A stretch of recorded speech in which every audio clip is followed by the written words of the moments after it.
전야, 그 현란함이여. 그때 감택은 조조의 얼굴을 가만히 살피며 속으로 생각했다. 이는 틀림없이 체중과 체화로부터 황계가 주유에게 모진 매를 맞았다는 소식이 전해진 것임에 틀림이 없다. 조조가 그것을 기뻐하는 걸 보니 내 항복도 참인양 믿겠구나. 그러나 겉으로는 아무것도 모르는 채 시치미를 떼고 있는데 조조가 조금 전보다 한층 부드러운 목소리로 말했다. 번거롭지만 선생께서 다시 강동으로 주셨으면 좋겠소. 가서 황계와 기일을 정하고 먼저 강 건너로 알려주시면 그날 내가 군사를 내어 맞아들이리이다. 떠보는 듯한 기색은 거의 없었지만 감택은 짐짓 고개를 저었다. 저는 이미 강동을 떠났으니 다시 돌아가기는 어렵게 되었습니다. 바라건대 승상께서는 따로 사람을 뽑아 몰래 보내시도록 하십시오. 다른 사람이 갔다가 잘못되면 이 일이 밖으로 새어나가게 될 것이오. 아무래도 강동을 잘 아는 선생께서 가주셔야겠소. 감택이 돌아가기 싫어하는 것을 보고 속으로 더욱 그를 믿게 된 조조가 두 번, 세 번 감택에게 권했다. 감택은 거듭 마다하다가 오랜 뒤에야 겨우 승낙했다. 제가 가더라도 오래 머물 수는 없을 것입니다. 얼른 다녀오지요. 이에 조조는 많은 금과 배를 상으로 내렸으나 감택은 받지 않고 조조의 진체를 떠나 다시 조각배에 올랐다. 다시 강동으로 돌아온 감택은 황계를 만나보고 그동안에 있었던 일을 자세히 알렸다. 공에 빼어난 말솜씨가 아니었더라면 이 황계는 공연히 고생만 했을 뻔했소. 황계가 기뻐하며 그렇게 치하했다. 그러나 감택은 거기에 그치지 않고 더욱 크게 조조를 낭패시킬 궁리를 내놓았다. 저는 이제 감령의 영체로 가서 거기 있는 체중과 체화를 살펴보고 오겠습니다. 잘하면 한 번 더 조조를 속일 수 있을 것입니다. 그거 참 좋은 생각이네. 황계도 은근히 기대하는 눈치로 감택의 뜻에 찬동했다. 감택이 감령의 영체에 이르자 감령이 반갑게 그를 맞아들였다. 감택은 자기가 한 일은 한마디도 밝히지 않고 능청스레 말했다. 장군께서는 어제 황공복을 구하려다가 주유에게 욕을 당하셨는데 아무렇지도 않소. 나는 그게 몹시 못마땅하오. 감택의 사람됨을 잘 알고 있는 감령은 그 엉뚱한 소리에 어리둥절했다. 이미 지나간 일인데다 주유로부터 느낀 이상한 낌새도 있어 잊고 있는데 감택이 평소답지 않게 거친 말투로 그 일을 끄집어낸 까닭이었다. 감령은 그가 진담으로 하는 말이 아니려니 여겨 그저 웃기만 하고 대꾸하지 않았다. 그런데도 감택은 거기서 그치지 않고 계속 주유의 욕을 퍼부어댔다. 감령도 드디어 이상한 느낌이 들어 다시 한번 감택의 표정을 살필 무렵 체중과 채화가 들어왔다. 그들을 본 감택이 문득 감령에게 눈짓을 보냈다. 감령도 그제야 감택의 뜻을 알아차리고 큰 소리로 맞장구를 쳤다.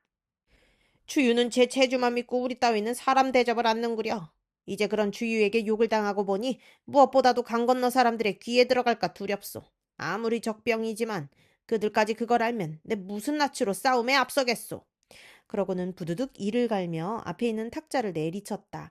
뿐만 아니라 남이 듣는 것도 꺼리지 않고 주유를 큰 소리로 욕해대는 것이 정말로 깊은 원한을 가진 사람 같았다. 감택이 놀란 듯 그런 감령의 입을 막고 무언가를 수군댔다. 감령도 고개를 끄덕이며 더는 큰 소리를 내지 않았지만 그래도 마음속에 남은 응어리가 있는지 몇 번이고 길게 탄식했다. 누가 보아도 주유에게 불평을 품은 사람들이 좋지 못한 음모를 꾸미는 듯한 광경이었다. 무슨 엿들을 만한 게 없나 싶어 그곳으로 들어왔던 체중과 채화는 그걸 보자 감령과 감택 두 사람에게 동호를 저버릴 뜻이 있는 것으로 짐작했다. 장군께서는 무슨 일로 이토록 괴로워하고 계십니까? 또 선생께서는 무슨 불평이 있으십니까? 둘은 감령과 감택을 떠보듯 그렇게 물었다. 우리 가슴속에 있는 괴로움을 너희들이 어찌 알겠으며 안다 한들 또한 무슨 소용이 있겠느냐. 감택이 한숨과 함께 그렇게 대답했다. 채화는 그런 감택의 말을 듣자 자기들이 옳게 보았다고 믿고 불쑥 간 큰 소리를 했다. 혹시 두 분께서는 동호를 저버리고 조조에게로 투항하시려는 게 아닙니까? 감택은 짐짓 크게 놀란 듯 안색까지 바꾸었고 감령은 느닷없이 칼을 빼들었다. 우리 일을 너희가 이미 몰래 엿보았으니 할 수 없이 죽여 입을 다물게 해야겠다. 너무 우리를 원망하지 말아라. 그렇게 말하며 칼을 겨누는 감령은 정말로 둘을 한 칼에 베어버릴 듯한 기세였다. 채화가 놀라 두 손을 휘저으며 급한 소리를 냈다. 두 분께서는 조금도 걱정하지 마십시오. 저희 또한 마음속에 숨기고 있는 일을 말씀드리겠습니다. 무슨 소리냐? 허튼 수작 부릴 생각일랑 말고 어서 말해라. 감령이 여전히 칼을 겨눈 채 둘을 다그쳤다. 채화가 숨김없이 털어놓았다.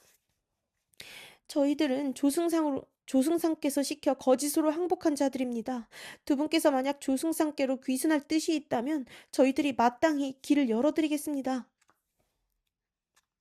그게 정말인가?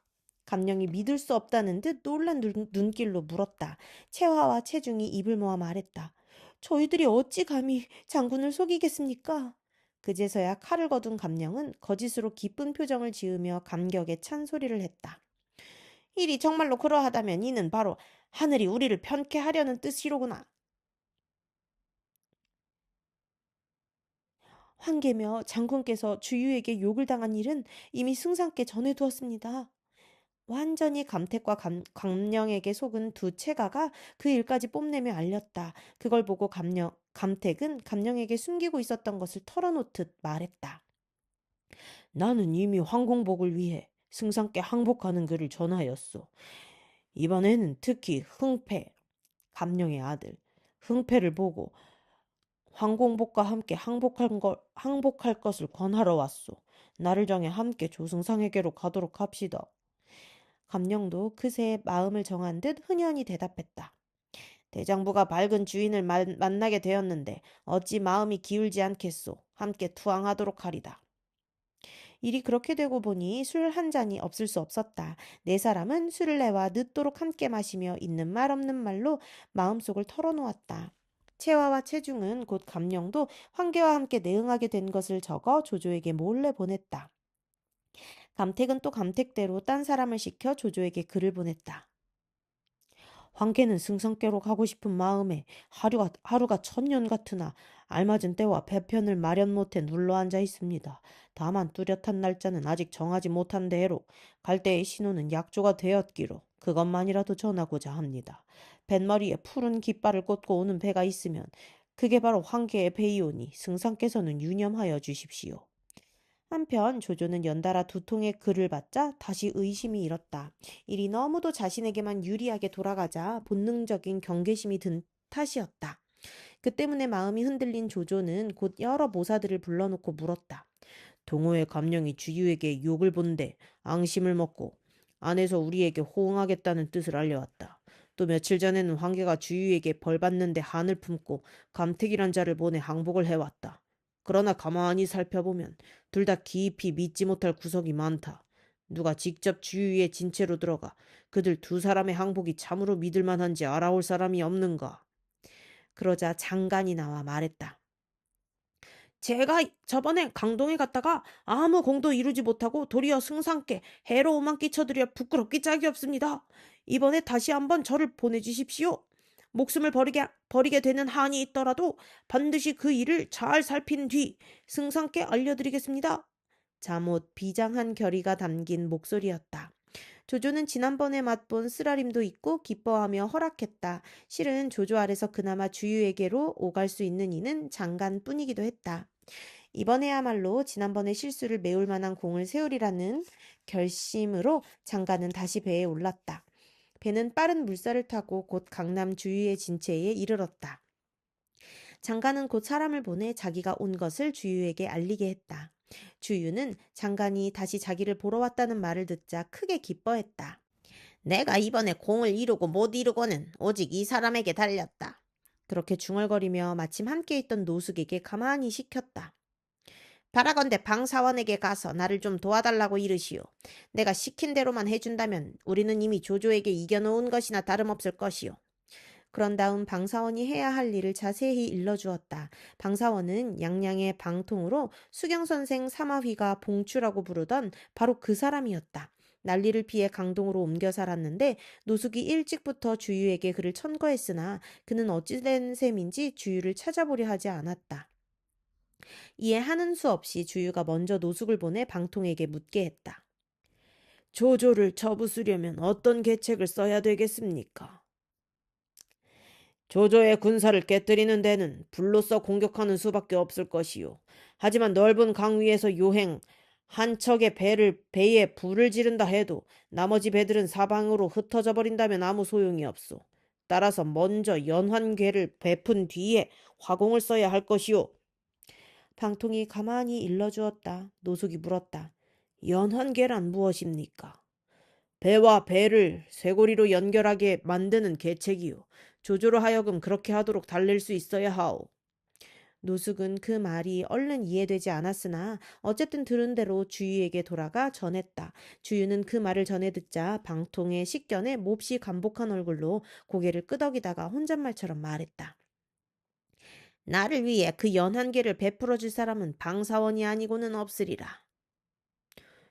조조의 간사한 꾀는 천하가 다 아는 터인데 방사원이 어떻게 그로 하여금 제 죽을 짓을 하도록 꿰을 수 있겠습니까? 듣고 있던 노숙이 답답한 듯 물었다. 그러자 주유도 그것까지는 생각해둔 게 없는지 문득 침울하게 입을 다물었다. 그리고 방통을 위해 알맞은 기회를 만들어 보려고 생각하는 중인데 때맞추어 장관이 나타난 것이었다. 주유가 장관이 다시 온 것을 그토록 기뻐한 것은 바로 그를 이용해 방통을 조조에게 보낼 수 있다고 생각한 때문이었다.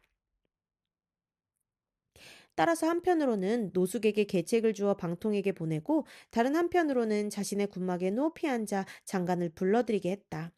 장관은 주유가 나와 맞아들이지 않고 군막에 앉아서 불러들이자 은근히 걱정이 되었다. 전에 한 짓 때문에 주유가 아직 성내고 있는 게 아닌가 싶어서였다. 이에 장관은 몸을 빼칠 때에 힘들지 않게 자신이 타고 온 배를 구석지고 조용한 강 언덕에 메어두게 해놓고 주유가 있는 군막으로 갔다. 자익은 무슨 까닭으로 나를 그토록 심하게 속였는가? 과연 주유는 들어서는 장관을 보고 얼굴빛이 변하도록 성이나 꾸짖었다. 장관이 애써 태어남을 가장하며 웃음으로 얼버무렸다. 나는 내가 지난날 형제처럼 지낸 정을 생각하고 마음속에 일을 털어놓고자 왔는데 자네는 어찌 내가 자네를 속였다 할 말하는가? 자네는 나를 달래 조조에게 항복하게 만들려고 하지만 바닷물이 다 마르고 차돌이 썩어 문드러지지 않는 다음에야 될 일이 아니네. 그래도 지난번에는 옛 정을 생각해서 한번 흠뻑 마시고 잠자리에까지 함께 들었는데 자네는 내 사사로운 문서를 훔친 뒤 작별도 않고 조조에게 돌아가 그걸 바치지 않았는가. 그 바람에 우리 편이 되기로 했던 채모와 장윤이 죽고 일은 그릇되어 버렸네. 이제 다시 온 것도 틀림없이 좋은 뜻에서는 아닐 테지. 주위의 목소리는 차고 매서웠다. 그러고는 장관이 미처 무엇라고 변명하기도 전에 자르듯 말했다. 옛정을 돌아보지 않는다면 나는 자네를 한 칼에 베어야 마땅하지만 이번만은 지난 일로 돌리겠네. 그러나 전처럼 자네를 우리 군중에 둘 수 없으니 그리할게. 이제 하루 이틀이면 조조 그 역정놈을 깨뜨리게 될 터인데 자네를 여기 그대로 두었다가 또 무슨 기밀을 빼내갈지 어찌하나. 그뿐만이 아니었다. 주유는 그 자리에서 좌우를 보고 호령했다. 어서 자익을 서산에 있는 남자로 보내 쉬게 하라. 내가 조조를 깨뜨린 뒤에 강을 건너 돌아가도 늦지 않으리라. 그래도 장관은 다시 무엇라고 변명해 보았으나 주유는 거들떠보지도 않고 장막 뒤로 사라져 버렸다. 주유의 명을 받은 군사들은 곧 장관을 말에 태워 서산 뒤편에 있는 남자로 데려갔다. 말이 쉬게 하라는 것이지 실은 가두어 놓는 것이나 다름없었다. 군사 둘을 남겨 언제나 장관을 지키게 한 까닭이었다. 장관의 마음속이 시름과 불안으로 가득하니 자고 먹는 것 또한 편할 리 없었다. 그럭저럭 한낮을 보내고 밤이 되었으나 잠을 이루지 못해 방을 나섰다. 장관은 별이 총총한 하늘을 이고 홀로 암자 뒤뜰을 거닐었다. 얼마를 그렇게 거닐었을까? 장관은 문득 멀지 않은 곳에서 글 읽는 소리를 들었다. 맑고 우렁찬 목소리가 얼른 듣기에도 예사 사람의 그것 같지 않았다. 장관은 그 목소리를 따라 천천히 걸음을 옮겼다. 얼마 가지 않아 산속 바위 언덕에 지프로 이영을 한 집이 한 채 있었는데 그 방 가운데에 하나에서 등불이 새어나오고 있었다. 장관이 가만히 문틈으로 엿보니 한 사람이 벽에 칼을 걸어놓고 등불 앞에 앉아 손자와 오자의 병서를 읽고 있었다. 이 사람은 반드시 산속에 숨어 사는 이인일 것이다. 장관은 속으로 그렇게 생각하고 문을 두드려 주인에게 보기를 청했다. 그 사람이 문을 열고 나와 맞이하는데 과연 생김이나 몸가짐이 속되지 아니했다. 글을 읽는 소리가 하도 낭낭해 얘가 아닌 줄 알면서도 감히 뵙기를 청했습니다. 선생의 크신 이름을 들려주십시오. 장관이 물었다. 그 사람이 겸손하게 대답했다. 재주는 모자라고 덕도 없어 이렇게 구차스레 지내는 저를 이토록 그토록 높이 보아주시니 실로 몸둘 바를 모르겠습니다. 이 하찮은 몸의 성은 방이며 이름은 통이요 자는 사원이랐습니다.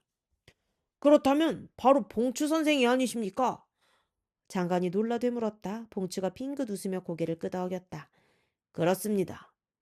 크신 이름을 들은 지는 오래됩니다만 선생께서 이런 궁벽한 곳에 숨어 계실 줄은 몰랐습니다. 동호가 어찌 선생 같은 분을 이렇게 썩이고 있는지 알 수 없습니다 그려. 방통같이 세상이 다 알아주는 재주를 가진 이가 그렇게 지내는 게 이상해 장관이 슬며시 떠보았다. 방통의 얼굴이 문득 굳어지며 노여움이 섞인 말로 받았다. 주일한 자는 제 재주만 믿고 사람을 받아들일 줄 모릅니다. 실은 제가 이렇게 숨어 사는 까닭도 바로 거기에 있습니다. 공은 뉘시오. 저는 장관이라고 합니다. 제가 세상을 잘 알지 못해 아직 크신 이름을 들어보지는 못했습니다만 어쨌든 들어오십시오. 방통은 전혀 장관을 모르는 채 시치미를 떼며 암자 안으로 들어 끌어들였다. 한동안 이런저런 얘기를 나누던 끝에 장관이 문득 한 걸음 다가앉으며 방통에게 말했다. 선생 같은 재주로 어디를 가신들 이롭지 않을 리 있겠습니까? 차라리 조조에게로 가보십시오. 만약 선생께서 그리로 가실 뜻이 있다면 제가 마땅히 다리를 놓아드리겠습니다. 은근하기가 그지없는 목소리였다. 방통이 탄식 섞어 대답했다. 나 또한 강동을 떠날 마음을 먹은 지는 오래되었소이다만 마땅한 곳이 없어 머뭇거리고 있었소. 공께서 이왕 나를 이끌어 주실 마음이 있으시다면 당장 떠나도록 합시다. 질질 끌다가 주유의 귀에 이 일이 들어가기라도 하는 날에는 반드시 해를 입게 될 것이오. 장관 또한 또 더 머뭇거려야 할 까닭이 없었다. 그날 밤으로 방통과 나란히 산을 내려와 원래 타고 온 배가 묶여있는 강가로 갔다. 일이 되느라고 그런지 주유가 딸려 보낸 군사들도 어디로 갔는지 보이지 않았다. 강가에 이르러 배를 찾아낸 장관과 방통은 나는 듯 배를 띄워 강북으로 갔다. 조조의 진체에 이르자 장관이 먼저 조조를 찾아보고 그동안 있었던 일을 낱낱이 알렸다. 조조는 그 유명한 봉추 선생이 왔다는 말을 듣자 몸소 장막을 나와 방통을 맞아들였다. 주인과 손님이 각기 자리를 정해 앉은 뒤에 조조가 간곡하게 말했다. 주유는 나이가 어린데다 재주만 믿고 함부로 무리를 다루며 남의 좋은 계책에 귀를 기울이지 않는다더니 과연 그러하구려. 선생 같은 이를 불렀을 줄 모른다니 참으로 한심하외다. 이 조조는 선생의 크신 이름을 일찍부터 듣고 있었으나 서로 몸을 두고 있는 곳이 달라 감히 청해볼 엄두를 내지 못했소. 그런데 이제 다행히도 이렇게 찾아주셨으니 바라건대 아낌없이 이 몸을 가르치고 깨우쳐 주시오. 그러나 방통은 그 말에 대답하는 대신 다른 것을 청했다. 저는 오래전부터 승상께서 군사를 부리는데 법도가 있다는 말을 들었습니다. 먼저 승상의 군용을 한번 보았으면 합니다만. 어떻게 들으면 조조의 용병법을 한번 본 뒤에 주인으로 삼을지 않을지를 정하겠다는 뜻일 수도 있었으나 조조는 개의치 않았다. 그저 봉추 선생을 얻게 되었다는 것만이 기뻐 얼른 말을 준비하게 한 뒤 함께 말머리를 나란히 하여 진체를 구경시켜 주었다. 높은 곳에 올라 조조의 진체를 두루 살펴본 방통이 천천히 입을 떼었다. 산기슭에서 숲을 의지했으면서도 앞 뒤를 고루 헤아리고 있습니다. 거기다가 들고 나는데 문이 있고 나아감과 물러감이 한 가지로 합당한 이치에 따랐습니다.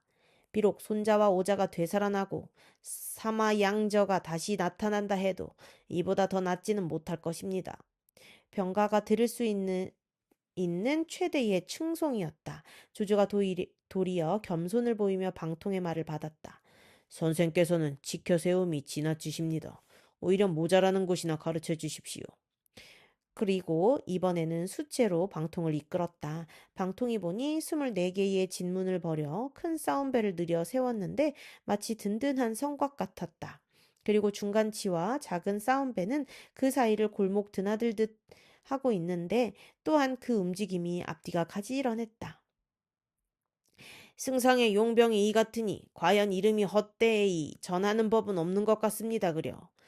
방통이 그렇게 말하더니 홀연 강남을 손가락질하고 껄껄 웃으며 소리쳤다. 주랑아, 주랑아, 너는 반드시 망하고 말겠구나. 그 말을 듣자 조조는 크게 기뻤다. 자신 없는 수채까지도 그토록 칭찬을 듣고 보니 정말로 강남이 이미 자기 손안에 들어와 있는 듯한 기분이었다. 조조는 다시 방통을 데리고 자신의 장막으로 돌아가 술을 내오게 하고 함께 마셨다. 얘기는 절로 싸움에 관한 것이 되었는데 방통은 높은 견식과 뛰어난 말재주로 그야말로 물 흐르듯 조조의 말에 대답했다. 조조는 더욱 마음속으로 감복했다. 뜻밖으로 훌륭한 인재를 거두게 되었다 싶어 한층 대접이 은근했다. 그럭저럭 여러 순배 술이 돌았다. 방통이 문득 거짓으로 취한 채 하며 조조에게 물었다. 감히 묻습니다만 군중에 좋은 의자가 있습니까? 갑자기 의자는 왜 찾으시오? 조조가 까닭을 몰라 물었다. 방통이 지나가는 듯한 말로 대답했다. 수군은 원래가 병에 잦게 마련입니다. 반드시 좋은 의자를 얻어 그 병을 다스려야 합니다. 조조에게는 그냥 지나칠 수 없는 말이었다. 때마침 조조의 군사들 사이에는 물과 풍토가 맞지 않은 탓인지 토악질하는 병이 나돌아 목숨을 잃은 자가 적지 않았다. 그렇잖아도 그 일을 걱정하고 있는데 방통이 그런 소리를 하니 어찌 그대로 흘려들을 수 있겠는가.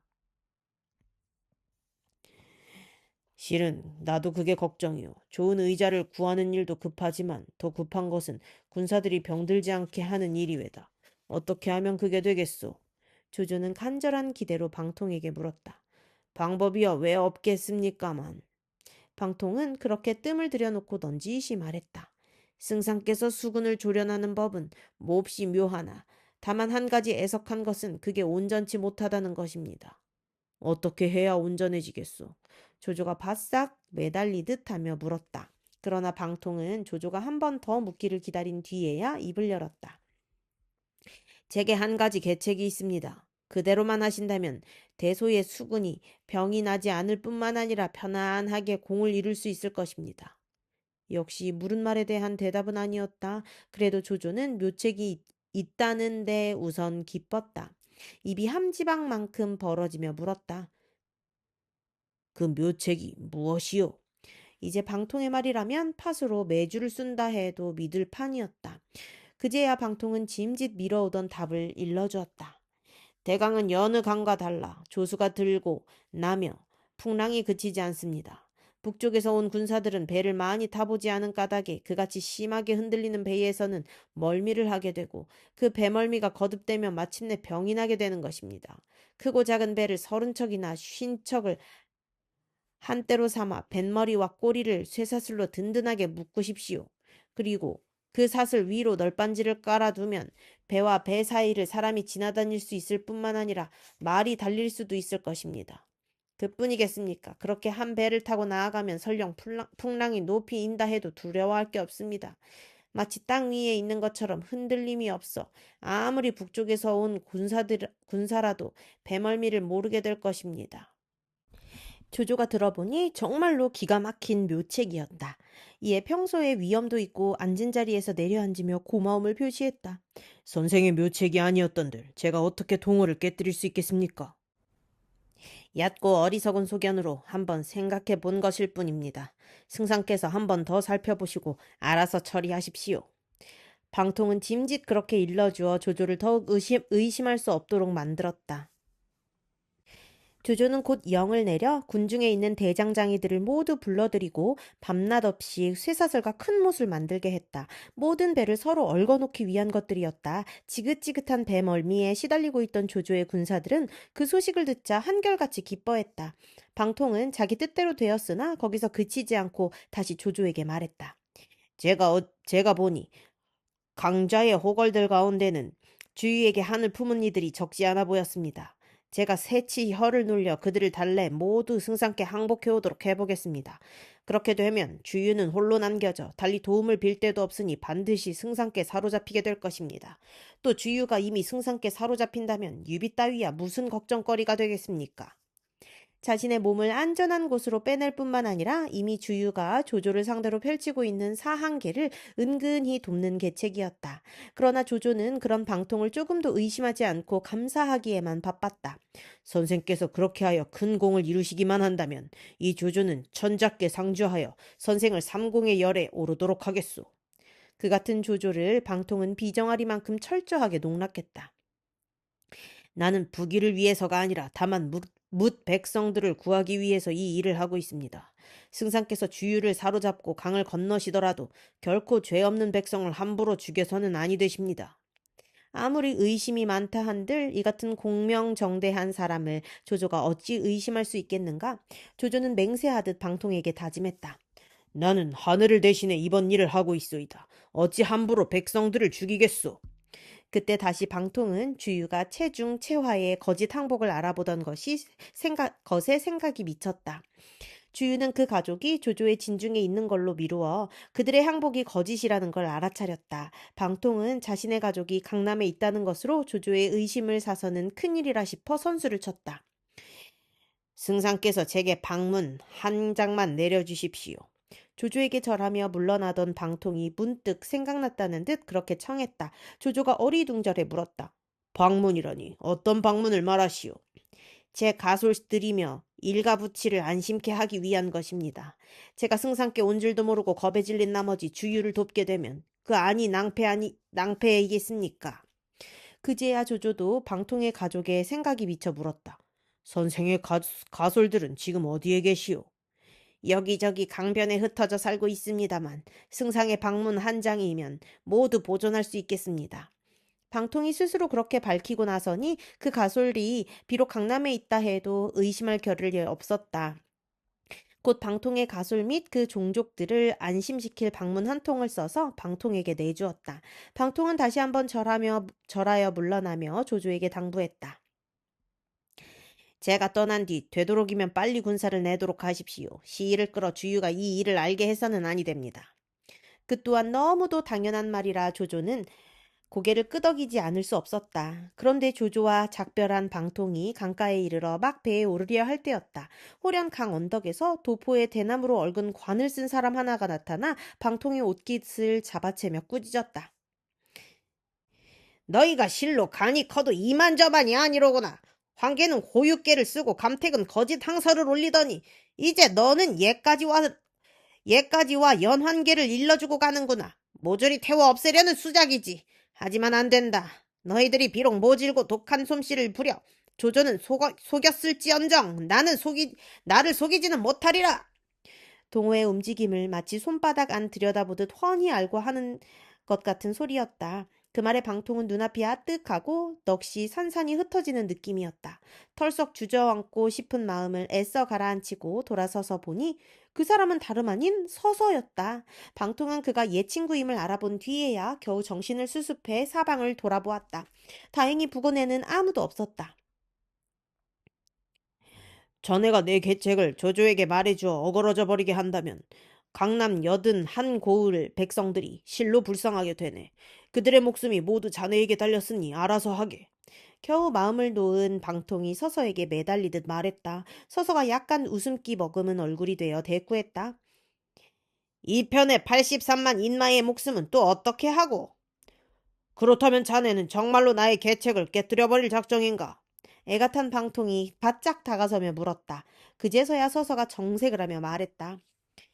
염려 말게. 일찍이 나는 유황숙께 두터운 은혜를 입었던 사람이 아닌가.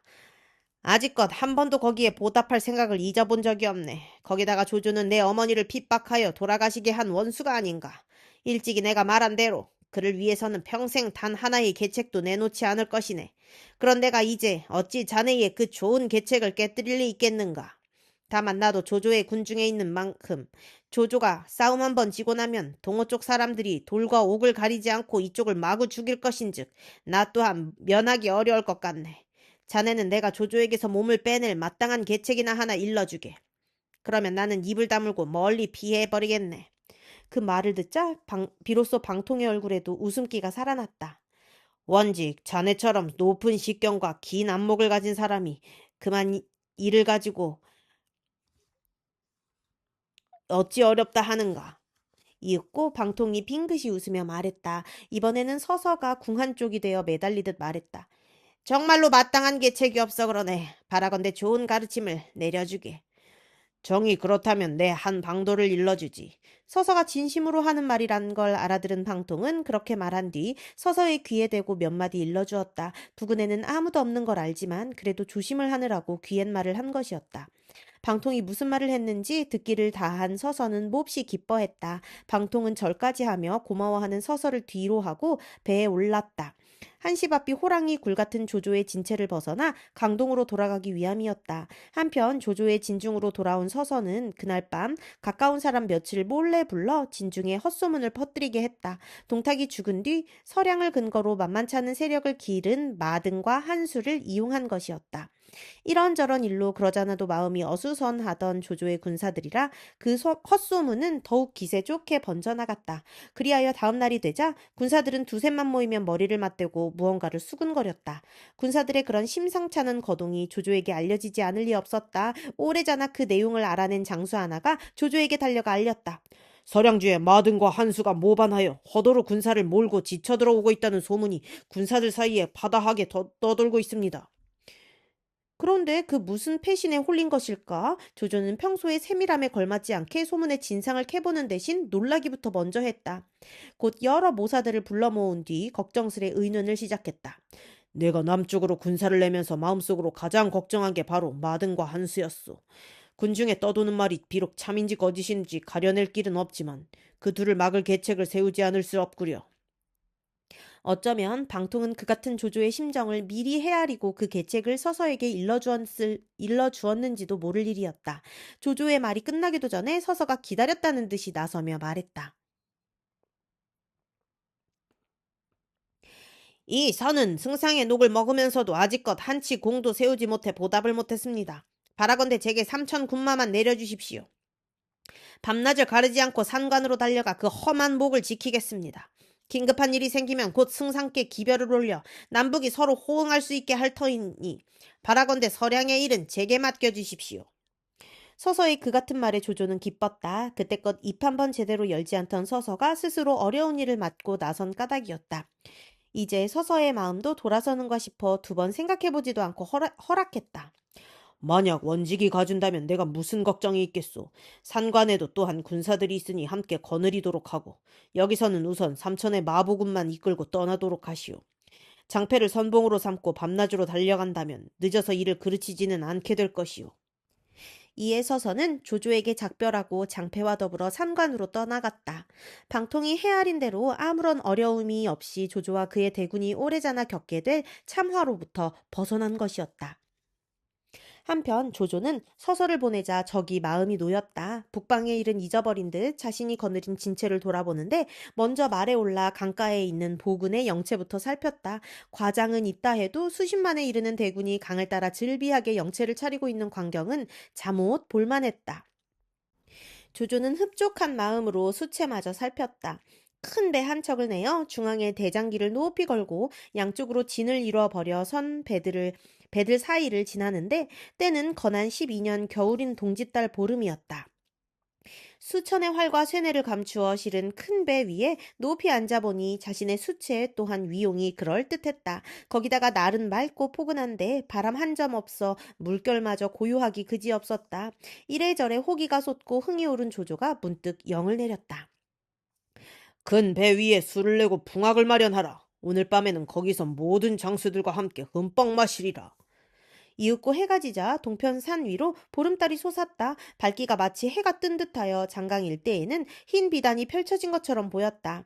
조조는 배 위 높은 곳에 앉아 좌우를 둘러보았다. 수백의 문무관원이 늘어섰는데 문관은 모두가 수놓은 비단옷이요 무관은 한결같이 칼을 차거나 창을 짚고 있었다. 그들이 각기 차서에 따라 자리를 잡고 앉자 조조는 다시 눈길을 돌려 사방을 바라보았다. 남병산이 그린 듯 떠 있는 동쪽으로는 시상 부근이 아련히 눈에 들어왔고 서쪽에는 하구로부터 흘러오는 물이 보였다.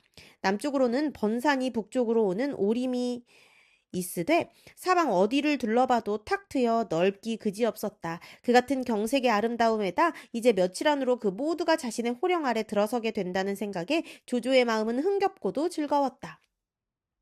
내가 의로운 군사를 일으킨 이래 나라를 위해 흉악한 무리를 없애고 해로움을 뿌리 뽑으며 맹세하고 바란 바는 사해를 깨끗이 하여 천하를 평안하게 하는 것이었다. 그러하되 아직 손에 넣지 못한 땅이 있으니 바로 이 강남이다. 나는 이제 100만의 대군을 거느린 데다 내 명을 받들어 일할 그대들까지 내 곁에 있다. 비록 장강이 험하다 해도 공을 이루지 못할 까닭이 어디 있겠는가. 강남을 평정하고 천하가 조용해진 뒤에는 그대들과 더불어 부귀를 누리며 온 누리가 태평함을 즐기리라. 조조가 그렇게 호기를 부리자 문무의 관원들이 일제히 일어나 맞장구를 쳤다. 바라건대 하루바삐 개가를 올리도록 하옵소서. 저희들은 죽을 때까지 승상께 의지해 복덕을 누릴 것입니다. 그 말에 더욱 흥이 난 조조는 좌우를 재촉해 모두에게 술을 돌리게 했다. 밤이 깊어지자 조조가 술이 올라 남쪽 언덕을 가리키며 비웃듯 소리쳤다. 주유 노수가 어찌 그리도 천시를 모르느냐. 이제 다행히 투항해 온 이들이 있어 너희는 배와 가슴에 큰 병을 품은 꼴이 되었다. 이게 하늘이 나를 돕는 게 아니고 무엇이겠느냐. 순유가 그런 조조를 급히 일깨워 주었다. 승상께서 함부로 그런 소리를 하셔서는 아니 됩니다. 그 일이 밖으로 새어나갈까 두렵습니다. 자리에 앉은 그대들이나 곁에서 시중 들은 사람들은 모두 내가 마음으로 믿는 이들이다. 의심할 게 무엇 있겠는가. 조조는 크게 웃으며 그렇게 순유의 말을 받은 뒤 다시 하구 쪽을 가리키며 소리쳤다. 유비하고 제갈량도 들어라. 너희는 어찌 땅강아지나 개미 새끼만도 못한 힘으로 감히 태산을 헐어보려 하느냐. 참으로 어리석구나. 그런 다음 다시 여러 장소를 돌아보며 술주정인지 속마음인지 모를 소리를 거침없이 쏟아냈다. 내 나이 이제 54이나 강남을 얻게 되는데 은근히 기쁜 일이 하나 더 있다. 지난날 교공과 내가 매우 가까운 사이였을 때 나는 그 두 딸이 모두 빼어나게 아름다운 걸 보고 은근히 탐낸 적이 있다. 그런데 뒷날에 이르러 뜻밖에도 그 두 딸은 손책과 주유에게 각기 시집을 가고 말았다. 나는 그걸 늘 애석하게 여겼으나 이번에 장수가에 새로 동작대를 세우면서 속으로 다짐한 게 있다. 강남을 얻으면 마땅히 교공의 두 딸을 데려와 그대 위에다 두고 노년을 즐기리란 것인바. 이제 그 소원을 풀게 되었다. 조조가 그렇게 말하고 다시 한번 호탕하게 웃는데 호련 까마귀 한 마리가 남쪽으로 날아가며 울었다. 그게 불길하게 들렸던지 조조가 문득 웃음을 거두며 물었다. 저 까마귀가 어찌하여 밤에 우느냐? 달이 너무 밝아 날이 샌 줄 알고 둥지를 떠나 날며 운 것 같습니다. 좌우에 있던 사람들이 좋게 해석해 대답했다. 그러자 조조는 무엇이 좋은지 다시 큰 소리로 계속해 웃는데 몹시 취한 듯했다. 한참 뒤에 갑자기 몸을 일으킨 조조는 날이 크고 긴 창들을 들어 뱃머리에 꽂고 술을 강에 부어 재래로 삼았다. 하신에게 머지않은 싸움에서의 승리를 비는 것 같았다. 그런 다음 석 잔을 거듭 마신 조조는 뱃머리에 꽂았던 창을 뽑아 비껴들고 여러 장수들에게 말했다. 나는 이 창으로 황건적을 깨뜨리고 여포를 사로잡았으며 원수를 없애고 원소의 땅을 되찾았다. 위로는 깊이 세북이요 옆으로는 멀리 요동까지 천하를 종행하는 동안 이 창은 한 번도 대장부의 뜻을 저버리지 않았다. 그런데 이제 아직껏 뜻대로 하지 못한 이 땅과 그 경무를 바라보고 있으니 어찌 관계가 없겠느냐. 내 이제 노래를 지어 그 뜻을 드러내보고자 하거니와 그대들도 함께 어울려 이 노래를 받아보도록 하라. 그러고는 소리 높여 노래했다. 술잔은 노래로 마주해야 하리. 우리 살이 길어야 얼마나 되나. 견주어 아침 이슬에 다름없건만 가버린 날들이 너무 많구나. 하염없이 관계에 젖어보지만 마음속에 걱정 잊을 길 없네. 무엇으로 이 시름 떨쳐버릴까. 오직 술이 있을 뿐이로다. 푸르른 그대의 옷깃 아득히 그리는 이 마음 오직 그대로 하여 이리 생각에 잠겨 읍조리네. 사슴의 물이 서로를 불러 들의 쑥을 뜯는구나. 나에게 귀한 손님이 있어 검은고와 피리로 즐기네.